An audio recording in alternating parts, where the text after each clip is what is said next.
নমস্কার, আমি doctor Naren Pandey, allergy asthma সেন্টারের পক্ষ থেকে।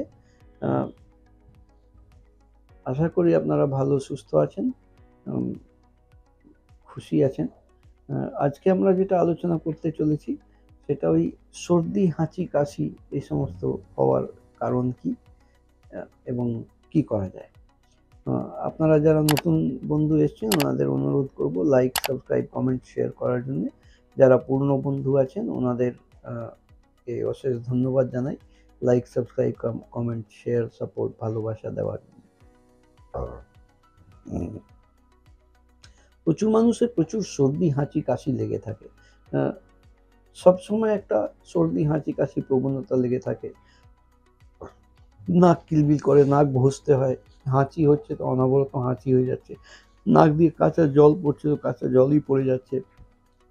সেই জল পড়ার পদ্ধতির পরে ন্যাসাল ব্লকেজ হয়, ন্যাসাল ব্লকেজ এবার থ্রোট ইরিটেশন হয়ে যায়, থ্রোট ইরিটেশন হতে হতে কাশি চালু হয়ে যায়, চোখ কান কিলবিল কিলবিল করে, সবসময় ইচ্ছা করে চোখ ঘষে যায়, চোখ থেকে টপটপ করে জল পড়ে, নাক দিয়ে টপটপ করে জল পড়ে। এই সমস্ত জিনিসগুলো কিন্তু অ্যালার্জিক ম্যানিফেস্টেশনের উপসর্গ। এই অ্যালার্জিক ফেনোমেনন থেকে কিন্তু এই জিনিসগুলো হয়। অ্যালার্জি মানে আমরা সাধারণত ভেবে থাকি যে খাওয়া দাওয়ার বিভিন্ন জিনিসগুলো অ্যাভয়েড করা বা এই সমস্ত জিনিস, বা কিছু খাওয়ার জিনিস থেকে আমার ঠান্ডা লেগে যাচ্ছে, বা ভোরবেলা আর সন্ধ্যাবেলা বেশি সর্দি, হাঁচি, কাশি বেড়ে যায়, তখন আমরা ভাবি সূর্যোদয় হলো, সূর্যোদয় হওয়ার আগে ঠান্ডা ছিল, সূর্যাস্ত হলো তারপরে একটু অ্যাটমসফিয়ার ঠান্ডা হয়ে গেল বলে লেগে গেল। কিন্তু এগুলো কোনোটাই কারেক্ট সিনারিও নয়। খাওয়া দাওয়ার যতটা ইম্পর্টেন্ট নয় তার থেকে অনেক বেশি ইম্পর্টেন্ট হচ্ছে আমাদের এনভায়রনমেন্টাল ফ্যাক্টরগুলো, আমাদের আবহাওয়ার ফ্যাক্টরগুলো, আমাদের ডিফারেন্ট পোলেন, গাছগাছার রেণু আছে, ছত্রাক আছে, বিভিন্ন হাউস ডাস্ট মাইট আছে, ডাস্ট আছে, পোলেন্স আছে, ইনসেক্ট ফিউমস আছে। এই সমস্ত জিনিসগুলো কিন্তু আমাদের নিঃশ্বাসের সাথে শরীরে প্রবেশ করে এই অ্যালার্জিক ম্যানিফেস্টেশনের ঘটনাটা ঘটায়। এগুলো যেরকম আমরা ফুড বুঝি, বা প্রচুর পেশেন্ট বলেন আমার ডাস্ট অ্যালার্জি আছে। ডাস্ট অ্যালার্জি শুধু আপনি ডাস্ট ফিল করতে পারছেন, ডাস্টটা আপনি বুঝতে পারছেন, কিন্তু আরও অনেক অবুঝ জিনিস আছে যেটা ডাস্টের সাথেই ভেতরে গিয়ে অ্যালার্জিক ফেনোমেনন তৈরি করছে।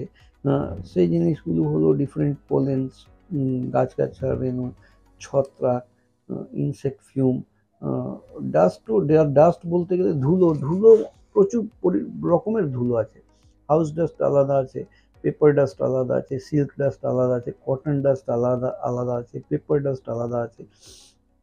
কোন কোন টাইপের ডাস্ট কত পরিমাণে অ্যালার্জি আপনার ক্রিয়েট করছে, এটা যতক্ষণ আমরা না বুঝতে পারি ততক্ষণ কিন্তু আমরা তার সলিউশনের দিকে এগোতে পারবো না। অর্থাৎ এই সলিউশন করতে গেলে আমাদের প্রয়োজন আছে মডিফাইড স্কিন প্রিক টেস্ট করে চিহ্নিত করা কোন কোন জিনিসে কত অ্যালার্জি হচ্ছে। সেটা যদি চেনা যায় তাহলে এগিয়ে আমরা নিরাময়ের দিকে চিন্তা ভাবনা করতে পারি। অর্থাৎ অ্যালার্জি, টোটাল অ্যালার্জির ব্যাপারটা বুঝতে গেলে modified skin prick extensive test করতে হবে। ওই এক্সটেন্সিভ টেস্ট করলেই কিন্তু বোঝা যাবে কোন কোন জিনিস কত পরিমাণে অ্যালার্জি করছে, সেই হিসাবেই সেইভাবেই কিন্তু তার নিরাময়ের দিকে এগোনো সম্ভব। আজকের মতন এখানেই শেষ করলাম। আপনারা সুস্থ থাকুন, ভালো থাকুন। আমি doctor Naren Pandey, allergy asthma সেন্টারের